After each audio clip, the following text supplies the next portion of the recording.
televisão deveria apresentar mais debates públicos?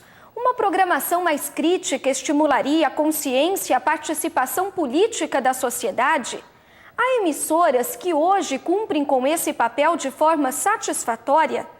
A qualidade da programação da TV brasileira é o tema de hoje do programa Cidadania em Pauta. E para discuti-lo, recebemos em nosso estúdio o coordenador de curso de Comunicação Social, professor universitário e jornalista Fernando Sávio. Olá, Fernando, obrigada pela presença. Eu que agradeço essa oportunidade. Começamos essa entrevista lhe questionando a respeito da sua opinião sobre a qualidade da programação da televisão brasileira. Eu acho que, tecnicamente, a nossa televisão é uma das melhores do mundo. Especialmente a TV Globo, que conseguiu, ao longo desses anos, se firmar como uma das maiores emissoras de televisão aberta do mundo, com uma qualidade muito boa, tecnicamente, né? Produz aí minisséries muito boas, né? Até mesmo as próprias novelas, se você for falar em termos de qualidade, são muito boas. E as outras também no Brasil, acho que é uma evolução muito grande no que se vê aí pelo resto do mundo. Agora, a questão do conteúdo, aí já a coisa muda de figura. Porque o que nós temos, infelizmente, na televisão brasileira, não é um bom exemplo de conteúdos, daquilo que você leva para o público e que eu acho que o público mereceria. Mas aí fica sempre aquela pergunta, né? Quem é quem? Quem vem primeiro aí? Será que a televisão que cria esses produtos ruins e o público aceita de bom grado? Ou é o público que já gosta mesmo desses produtos ruins e a televisão só faz reforçar isso? Quem será o culpado nessa história toda? Essa é a grande pergunta que a gente faz, esse círculo que permanece. É difícil, é uma resposta muito difícil, porque você veja, por exemplo, não se dizer que falta programas de debates, por exemplo. Eu acho que programa de debate já tem até demais. E temos vários canais que utilizam esse tipo, né, debates, entrevistas. Como nós fazemos agora um programa, logicamente aqui numa TV pública, né, de caráter público, e as TVs públicas têm mais essa abertura para esse tipo de debate, tem. Mas, em geral, nesses programas a audiência é pequena. Então, aí diz assim, não, quando você leva ao debate uma coisa interessante, o público não se interessa. A televisão dá o traço, né? Agora, quando leva eu considero algumas coisas verdadeiras porcarias, produtos ruins, e tem uma audiência massacrante. O grande exemplo é o Big Brother Brasil. Só que, falando em Big Brother, as ferramentas que a Globo usa de maneira muito eficaz, aliás, né? Inclusive usando a internet para atrair os jovens, colocando a votação pela internet, que hoje já é um número de milhões de pessoas que votam pela internet, não é só o telefone, dando a possibilidade da pessoa dar opiniões, dando a possibilidade da pessoa entrar, por exemplo, no Twitter e sugerir ao Boninho, que é o diretor, até a trilha sonora que vai ser usada no próximo programa do Big Brother. Quer dizer, essa interação eles fazem muito bem feito, só que eu acho que o produto é de péssimo gosto e péssima qualidade. Sem dúvida, toda essa discussão ela se torna ainda mais preocupante diante do fato de que a televisão exerce sim influência na vida do brasileiro, né? Muita. A televisão, bom, o rádio, que sempre foi o nosso grande meio de comunicação, e eu acho que ainda continua sendo um meio popular muito forte, mas a televisão, para se ter ideia, hoje é presente em 99,6% das residências do Brasil, né? Eu trouxe aqui alguns dados, 53 milhões de residências com TVs no Brasil. Em 2001, eram 41 milhões. Em 2009, que é o dado mais recente, 53 milhões, quase 53 milhões e meio. Rápida disseminação. Há um crescimento muito grande do número de televisão, mas aí há uma outra coisa interessante a se notar. As TVs abertas, as chamadas TVs abertas, que são essas TVs que a pessoa recebe em casa e não paga nada por ela, né? O sinal é gratuito. As TVs abertas, embora aumente o número de aparelhos, elas estão caindo em audiência. Isso significa que eles têm uma concorrência muito forte, que são os DVDs, os jogos, não é? E principalmente a internet, que está avançando muito rapidamente, né? A telefonia móvel, que já recebe a televisão.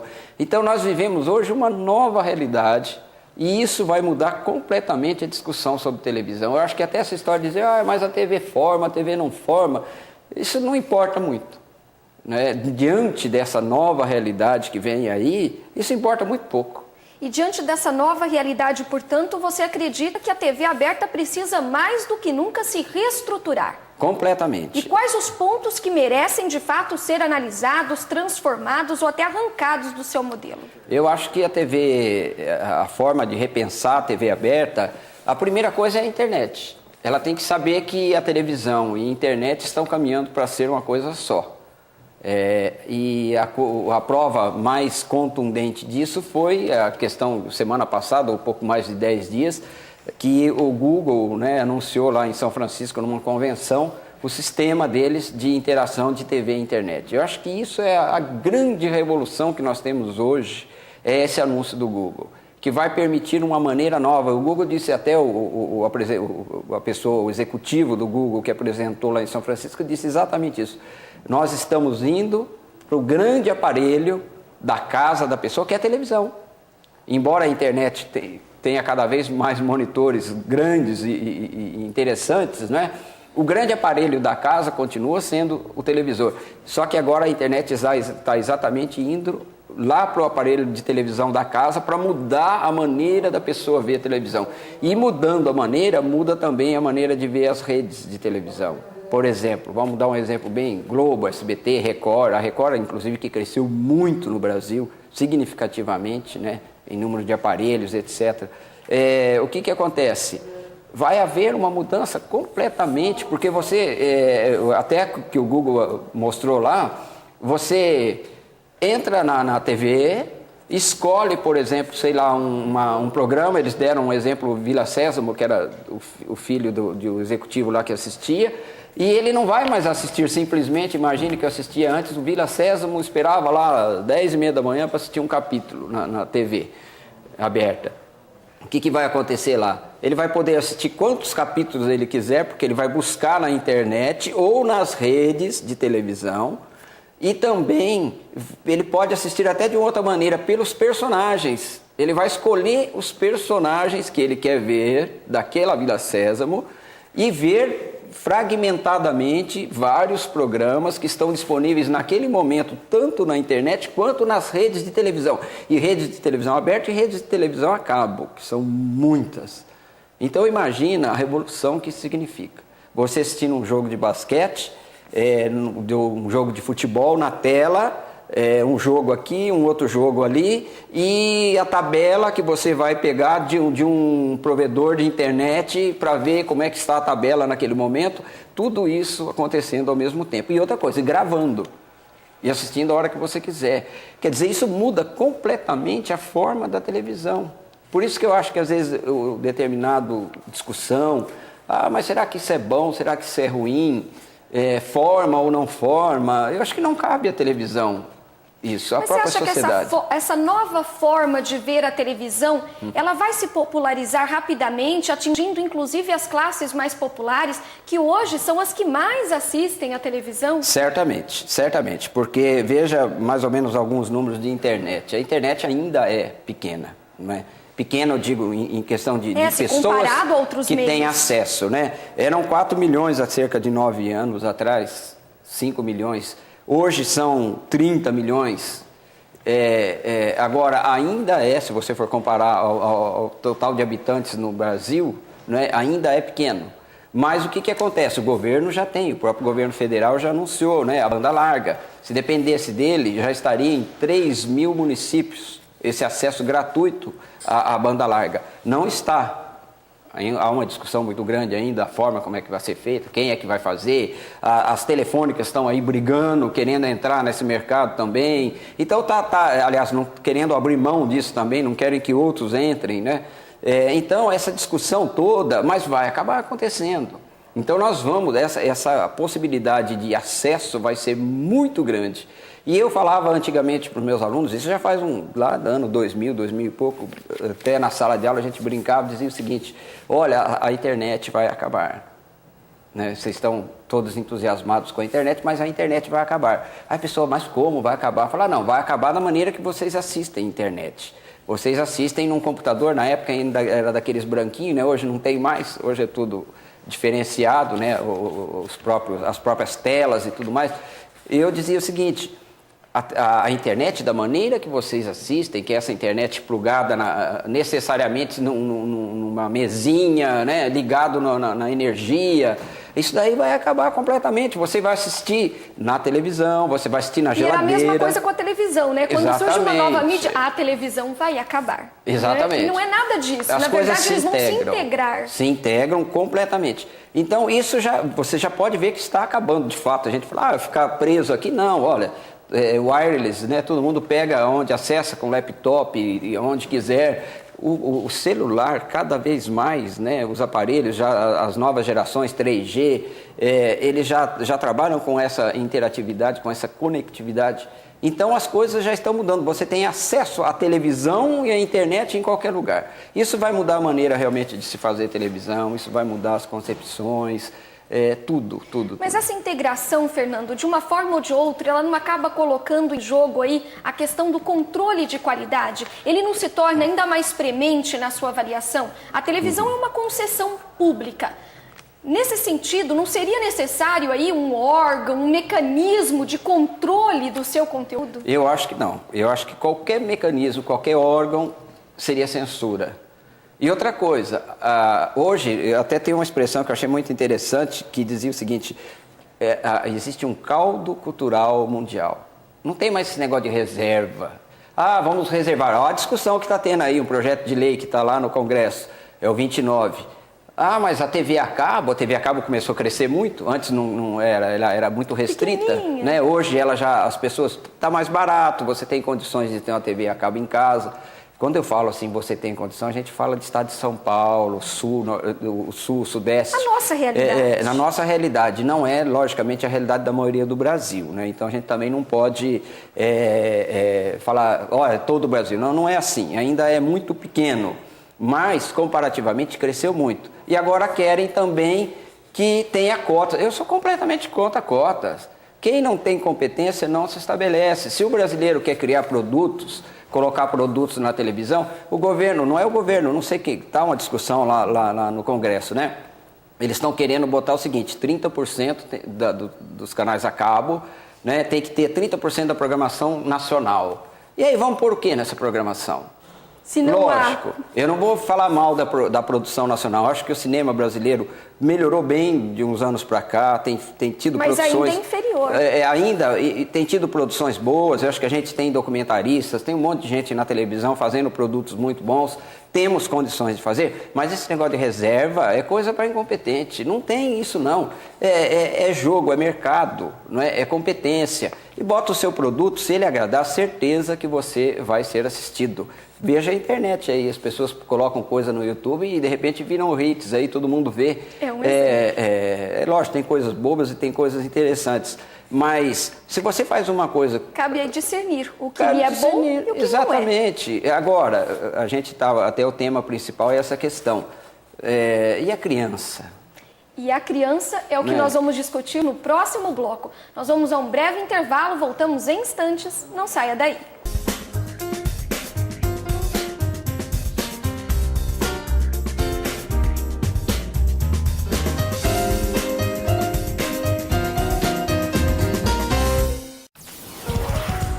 Para obter mais informações sobre a Câmara Municipal e o trabalho dos vereadores, acesse nosso site www.câmaraaracatuba.com.br. Aqui você vai conhecer um pouco mais sobre a instituição, o dia a dia dos vereadores, por meio de notícias e vídeos postados, além de acompanhar a programação da TV Câmara e do Rádio Câmara.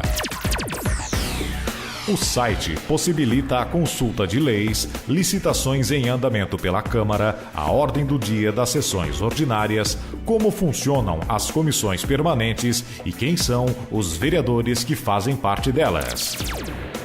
Para opinar sobre as questões levantadas pelo Legislativo, o cidadão pode participar da enquete da semana, onde o resultado é divulgado, inclusive pela TV Câmara.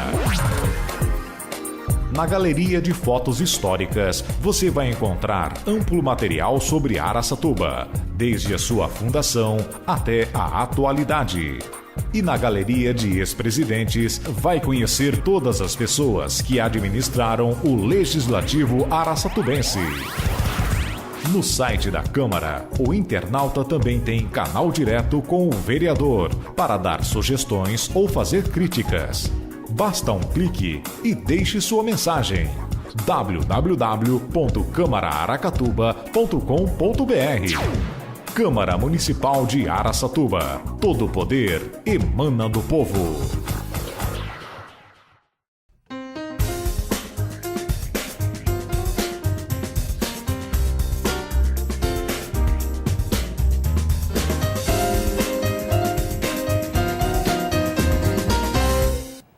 Discussão no programa Cidadania em Pauta de hoje, a qualidade da programação da TV brasileira. Recebemos em nosso estúdio o coordenador de curso de Comunicação Social, professor universitário e jornalista Fernando Sávio. No último bloco, Fernando, comentávamos sobre a integração da televisão, principalmente com a internet. Tudo muito bom para a pessoa que já tem um certo discernimento, uma certa formação e pode escolher entre um conteúdo que ela considera de qualidade e outro que ela não considera dessa forma. Mas e a criança, Fernando? Como fica nesse contexto? Eu acho que a criança, a base está exatamente dentro da casa da criança. Quer dizer, são os pais. Os pais é que têm que ter esse controle, né, sobre a criança. E aí eu falo tanto na televisão quanto na internet, principalmente a internet, que é muito mais perigosa nesse sentido, né, de conteúdos que a criança não deve ter acesso. Aí sim há que ter um acompanhamento dos pais muito próximo, né? Agora, a televisão, eu não vejo a necessidade de se criar, por exemplo, comitês para censurar, para dizer o que pode ser feito, o que não pode ser feito.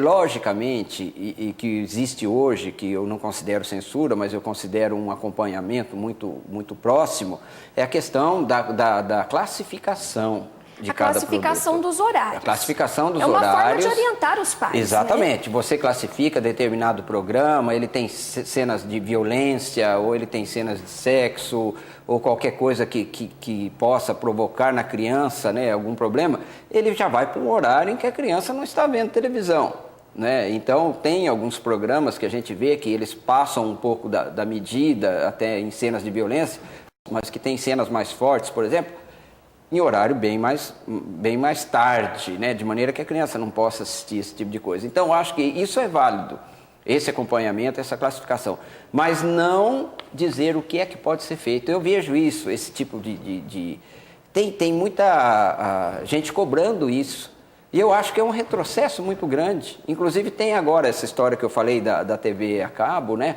querendo obrigar as TVs a cabo a colocar 30% lá do conteúdo nacional. Eu vejo nessa forma também um atraso muito grande nessa discussão, num momento que não é apropriado para se falar desse tipo de coisa, para tentar controlar, botar a sua versão, aquilo que você pensa. Eu acho que a televisão, a partir do momento em que se dá uma concessão, ou na TV a cabo não é necessário isso,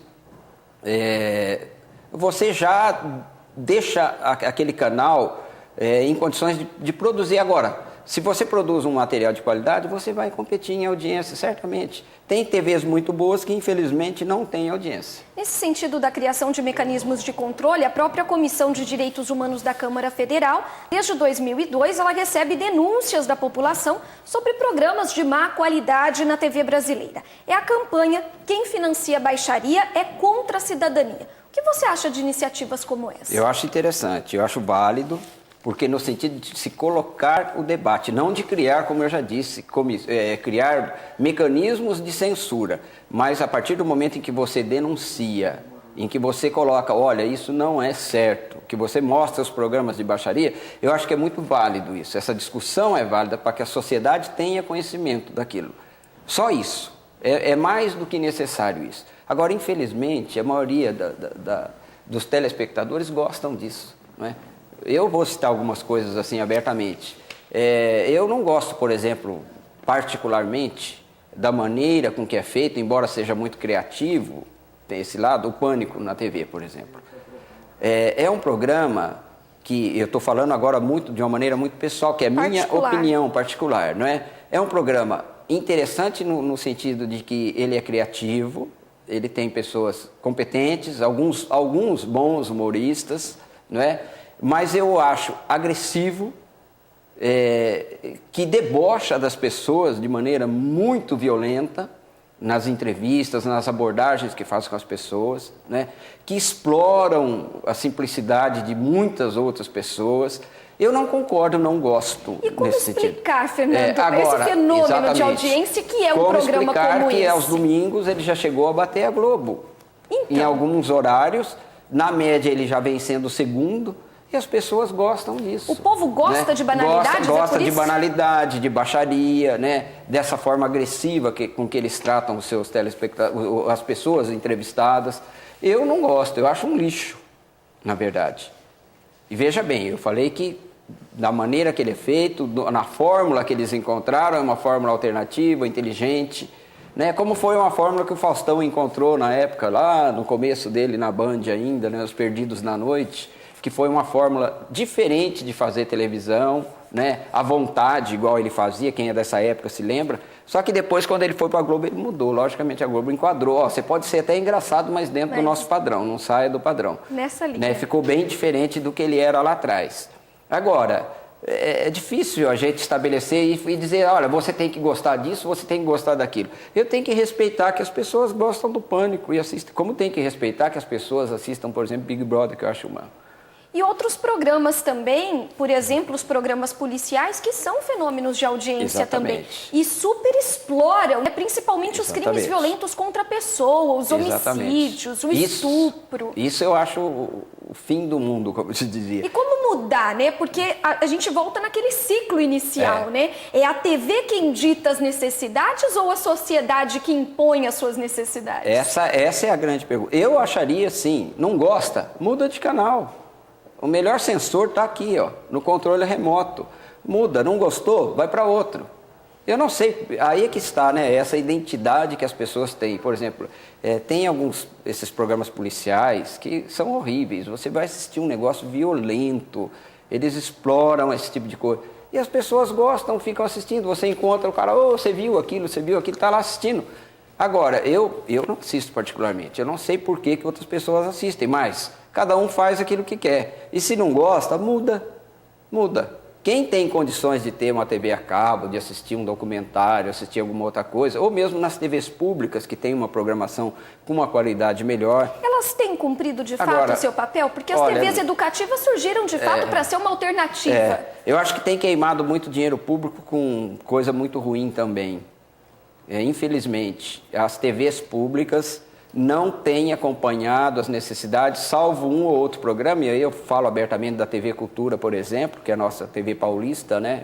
Que parece que hoje é muito mais comercial do que qualquer outra coisa. Também, e não tem produtos, salvo uns ou outros, o Castelo Rá-Tim-Bum, na época que surgiu, que fez um grande sucesso, são programas interessantes, mas a maior parte dos programas são muito chatos, ninguém aguenta. Esses dias eu estava vendo num domingo passando assim, gente, que coisa chata, uns programas lá à tarde, no domingo, ninguém aguenta aquilo. Aí vai falar, não, quer ter audiência, mas ter audiência de que jeito? E aí cria o estereótipo também, né? O que é educativo é maçante, é cansativo. E aí ninguém quer saber. Exatamente. Você qual só a maneira? TV Cultura, não qual dá. a maneira de se fazer uma TV, alguma coisa que você possa ser também atrativo? Exatamente. E aí volta o velho problema, aí você faz uma coisa atrativa, as pessoas não gostam, querem ver banalidades.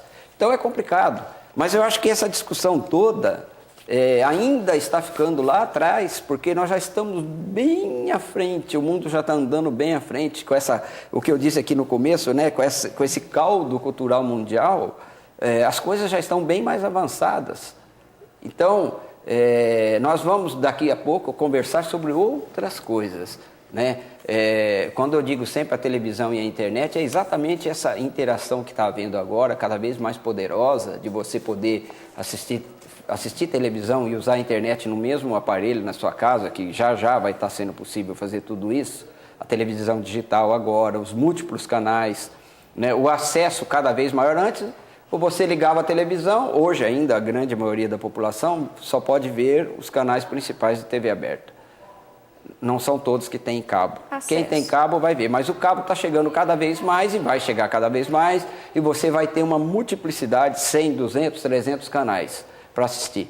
E aí, até a forma de fazer comercial de televisão muda, né? A propaganda na televisão tem que ser repensada. As TVs tradicionais vão necessariamente ter que mudar as coisas, né? Nesse contexto, Fernando, há duas questões que eu gostaria que você nos respondesse. A primeira, sendo a televisão a principal fonte de entretenimento e de informação, e diante dessa nova realidade, qual deve ser o papel dela, a missão que ela deve cumprir hoje perante a sociedade? Eu acho que a televisão, ela não tem que ter uma missão. Eu falo isso de uma forma geral. Missão assim, olha, não, nós vamos mudar a sociedade, não. A televisão é entretenimento. É entretenimento e informação. Ela tem um outro caráter educativo, pode ser usada também com o caráter educativo. Então nós vamos ter multiplicidade, nós vamos ter um canal educativo, um canal de entretenimento, um canal de informação, como já temos. Cabe à pessoa decidir aquilo que ela quer ver, né? Eu não vejo esse discurso, por isso que eu falo que esse discurso está ficando antigo, porque a multiplicidade hoje é tão grande que, tudo bem, se eu falasse na televisão dos anos 50, 60, 70, a televisão no Brasil, um país analfabeto, hoje já melhorou um pouco, mas um país analfabeto, cheio de problemas de desigualdade, a televisão tem sim que assumir um papel educativo aqui dentro do Brasil. Eu acho que hoje ela não tem que ter papel educativo nenhum. Quem tem que levar a educação é o governo. E a sociedade, logicamente, junto com o governo. De uma outra maneira, usando sim a televisão como instrumento, mas não que a televisão tenha que assumir esse papel de educar ninguém, né? Ela tem que assumir o papel de fazer um produto e as pessoas veem ou não veem. Eu acho que é uma confusão muito grande sobre isso. As pessoas querem passar a responsabilidade para a Globo dela fazer uns programas chatos e ninguém vai assistir mesmo. Ficar debatendo política às 10 horas da noite no domingo, às 8. O cara quer ver o Faustão, ele não quer ver debate político. Ele já cansou, trabalhou a semana inteira. Então, eu vejo dessa forma, é uma maneira particular de ver que a televisão não tem essa obrigação de ter missão, logicamente. Mas na medida em que ela influencia o comportamento do cidadão, do telespectador, exatamente, ela também precisa ter uma preocupação. Isso necessariamente, com a qualidade, não só a qualidade técnica, mas a qualidade de conteúdo. Aquilo que você vai levar para as pessoas. Por isso que eu acho que há muitos pecados na televisão, por isso. Mas não que ela tenha obrigação. E essa qualidade de conteúdo não significa um conteúdo chato, maçante, exatamente, mas algo atrativo, por exemplo, criativo. Vamos dar um exemplo bem simples. O Luciano Huck, que é um programa interessante. Eu vejo como uma pessoa muito inteligente, que tem uma preocupação social muito forte. Cada vez mais o programa dele leva esse lado. Não é só de ajudar simplesmente, mas há uma preocupação. Você percebe que é bem diferente de um pânico, a preocupação de ajudar alguém, né? De botar o dente na mulher igual fizeram. O Luciano ajuda de uma outra maneira. E veja, ele pôs um quadro soletrando que é muito interessante, educativo, e é gostoso de assistir. É um quadro gostoso de assistir. Agora não venham... A tendência é essa, então. Exatamente, é interessante, pode ter produtos assim. Agora não venham cobrar do Luciano Huck que faça programa da TV Cultura. Ele não tem obrigação nenhuma, ele tem um produto dele, ele vai fazer o produto dele. É uma maneira que eu vejo assim, não cobrem isso da televisão. Agora, cobrem sim, se ninguém assistir aquela porcaria, não é? Se o povo for mais educado, e essa tendência vem crescendo, as pessoas... É isso mais que nós precisamos no nisso Brasil, que precisamos investir. Né, de educação, que a pessoa se forme, que a pessoa seja informada, né, que ela cresça na educação. E dessa forma ela terá condições de exigir. Mais discernimento ela tem, e aí essas porcarias, esses lixos, vão exatamente para o lixo, não vão ter audiência. E os bons vão permanecer. Eu acho que a coisa tem que ser pensada assim, não no sentido de, não, vamos impor, você tem que fazer isso, você não pode fazer aquilo, não. A multiplicidade do mundo é grande, gente. Hoje, eu estava falando aqui sobre comerciais na internet, e quando eu falo internet, já não se fala mais naquele texto, né? A internet hoje é imagem, já muito mais do que a banda larga, depois da banda larga, é imagem mesmo, né? Você já trabalha com uma série de recursos. Hoje, a internet já faz o chamado anúncio em tempo real, que permite, por exemplo, você mandar um anúncio para a pessoa em tempo real, né? De diferente, por exemplo, uma pessoa precisa de um hotel, você entra lá procurando, por exemplo, uma passagem aérea do Rio de Janeiro para São Paulo. Quando ele procura a passagem aérea, e várias outras estão procurando, eu posso instantaneamente enviar uma mensagem para essas pessoas que estão procurando passagem aérea oferecendo hotel. E eu posso oferecer hotel de acordo com o perfil de navegação. Parece que aquela pessoa, de acordo com o perfil dela, ela tem mais recursos que a outra. Então, para um eu posso oferecer um hotel 5 estrelas de R$800 a diária e posso oferecer para o outro um hotel de 2 estrelas de R$50 a diária. É a evolução, quer dizer, né? Não tem como essa fugir evolução é muito grande e isso tem mudado realmente a maneira de... A televisão vai chegar nisso, né? Essa interatividade necessária para a mudança. O programa Cidadania em Pauta conversou hoje com o professor universitário, jornalista, coordenador de curso de comunicação social, Fernando Sávio, a quem eu agradeço pela presença. Muito obrigada, Fernando. Obrigado, eu agradeço a presença de estar mais uma vez aqui na TV Câmara. Obrigada a você de casa pela companhia. Continue conosco até o nosso próximo programa.